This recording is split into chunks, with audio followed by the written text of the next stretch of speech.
Привет! I'm Chuck Olenek. I'm a Ukrainian-American. I was baptized with the name Yaroslav.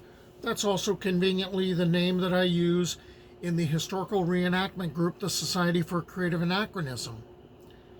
I decided that when I retired, I would put my love of researching history and mythology and folklore to use by presenting the information in videos on my YouTube channel, which would be really cool if you subscribe to, by the way.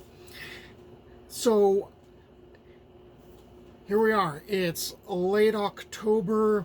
We're coming up on Halloween. It's spooky season, and I've been wading through some of the spookier parts of the folklore and mythology, and I decided to get into the idea of Slavic sorcerers and witches. And since there's enough information, there's probably going to be 2 videos out of this. So for the Slavs, magic was twofold. I mean, you could have enjoyable fantasy, and then you could have the matter-of-fact truth, which is kind of the way the Slavs operated. By night, they could sit by the peach, the brick and tile stove, and they'd listen to skazki, fairy tales, or belichki. Those are stories about the spirit world that were supposed to be like eyewitness accounts. But by day, the peasants are protecting themselves with trusty spells because, hey, the power of the village sorcerer, that's not something you were supposed to mess with. So magic is going to be surrounding these people from cradle to grave. But the Slavs of the old world realized there was a clear difference between the skazki, the stories, the fairy tales, and then there was what they considered magical reality. And there were clear distinctions. The witch and the skazki, that's the vidma, and she's could be riding around on her poker with her cat by her side. The koldunya, that's a real-life counterpart. And few were going to dare to question her supernatural power. So, despite the general success of the Orthodox Church in kind of shoving aside paganism, there were a lot of old traditions that were hanging on, especially in the more remote rural areas, and often that coexisted, as far as the church with the sorcerer's power. The practitioner of magic was a part of village life as much as the priest. Both would be consulted on all sorts of matters, be they of life and birth, marriage, death. Like in the painting you see here by Vasily Maximov of a sorcerer visiting a peasant wedding. The priest is going to pray, the sorcerer is going to divine. And while belief in nature spirits was prevalent, it took the power of a magician to give advice on how to appease angry spirits or seek signs of ill fortune or fare. And maybe this is a place to talk about who is using the magic. I apologize for the use of the term magic user. It sounds so D&D, throw that fireball.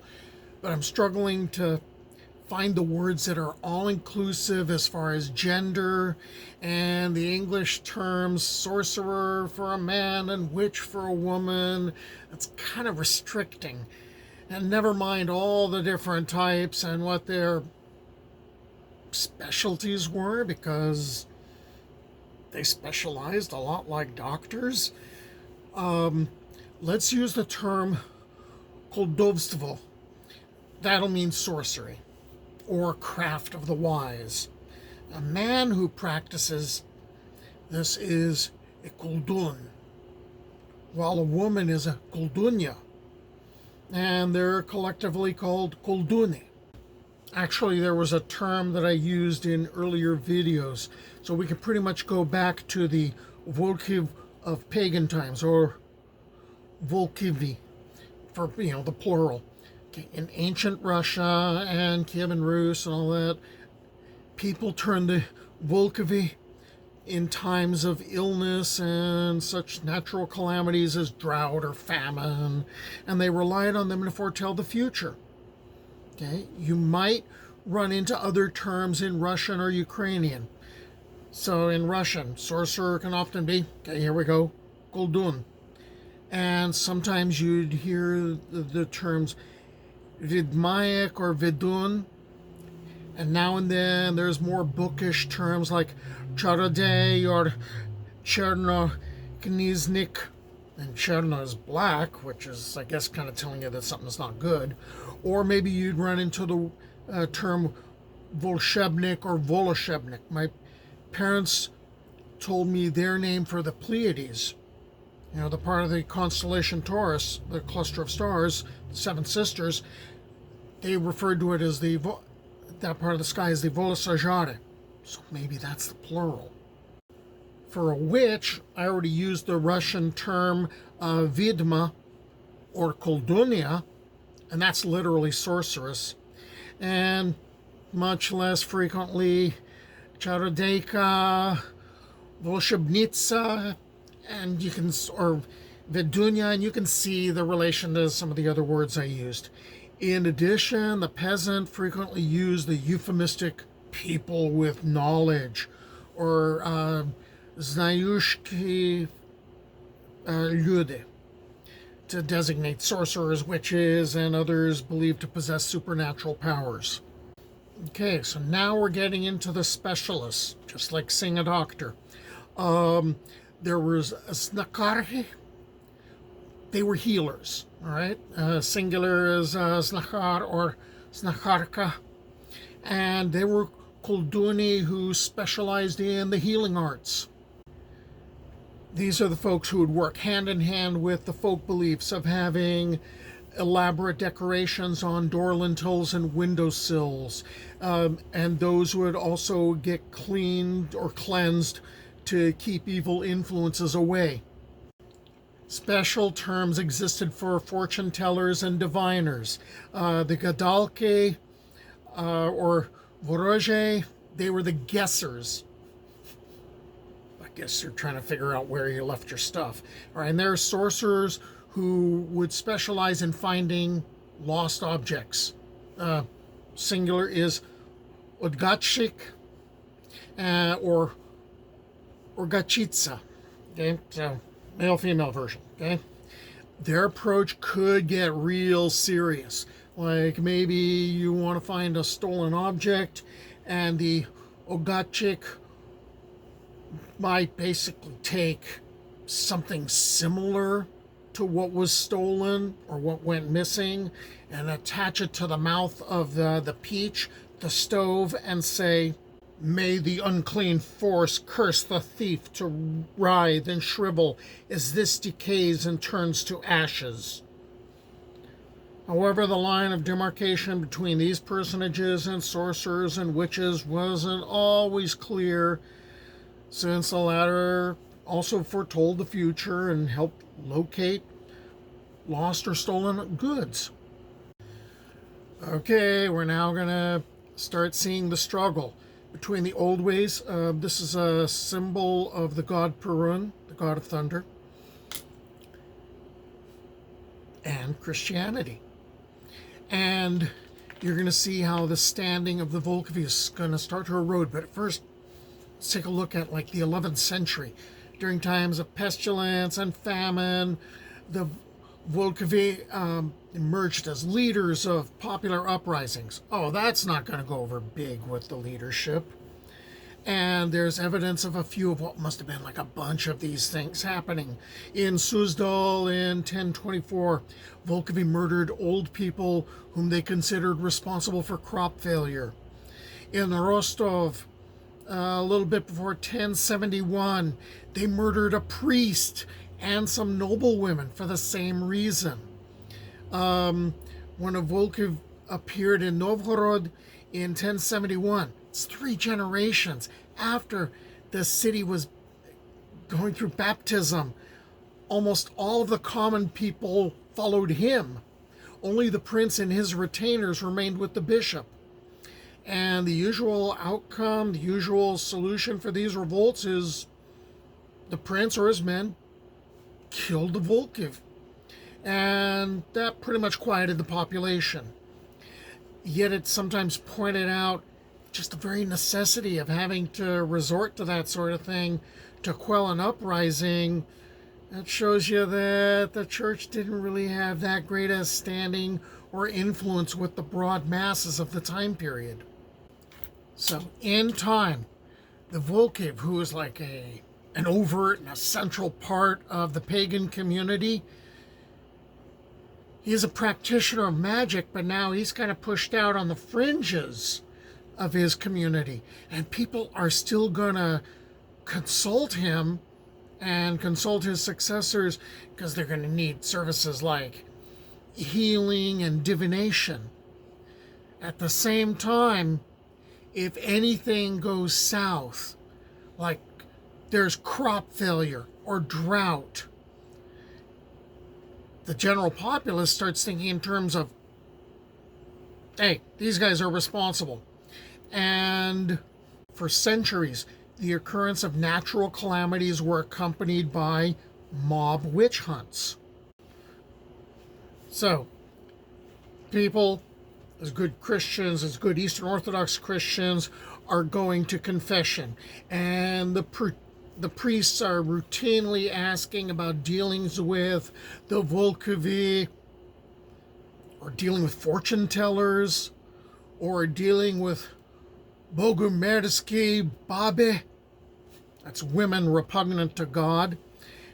This is supposed to come up during the confession. And if you confess to that, you basically were told, don't do that. And don't consult these folks about help with illnesses, especially children's ailments. And there's accounts of this that survive from ancient times. And that kind of gets us into the idea of spoiling. So the influence of the Volkovi, that's eroding. And even though the people were still turning to them for healing and fortune telling and finding their lost stuff, people also began to lay all manner of evil circumstance at their door. Crop failures, droughts, floods, other disasters. Hey, that's their fault. Which means people are going to start feel like it's not just those guys doing it. These are attacks. And there's no way of knowing where an attack is going to come from. Every animal, every bird might be a Volkiv in disguise. After all, there were the tales of the Volk Vesislavovich, the shape-changing bogatyr of Prince Volodymyr Brightson's court, to remind people. He was even named for the users of sorcery, and his favored form was that of a wolf. So since these malevolent users of magic could appear as anything, a pregnant woman who goes into the yard when there's a magpie there, there's the idea that her unborn child might be blighted in the womb. So there's accounts, there's texts that mention sorcery in conjunction with healing and fertility, hey, good stuff, but also with illness and impotence and family discord and crop damage and suspicious deaths and fires and judicial decisions that didn't go your way and other things. Often the spell was cast by adding a potion or a powder, normally made from grasses and roots, to a victim's food or water, placing it in his proximity, maybe sprinkling it on his path. Sometimes magical actions, invariably accompanied by charms, were performed. But if you're really good, if you're a real powerful sorcerer, you could spoil a victim without any such ceremony. A really powerful one could do it with a few stray hairs, or a kiss, a touch, or even a malevolent stare. And that's going to really explain why Russia's rulers routinely kept their kids away from the view of outsiders, fearing that a malevolent stranger might harm the children through an ill wish or a glance or a spell. All right. The next part of this, I'm going to deal with who becomes a user of magic, how do you identify one, according to the way that the Rus and the Russians ended up identifying them, complaints about them, what happens if they're identified and they're dealing with complaints. So until then, I hope you come back and watch, and I'll see you guys later. Do побачення.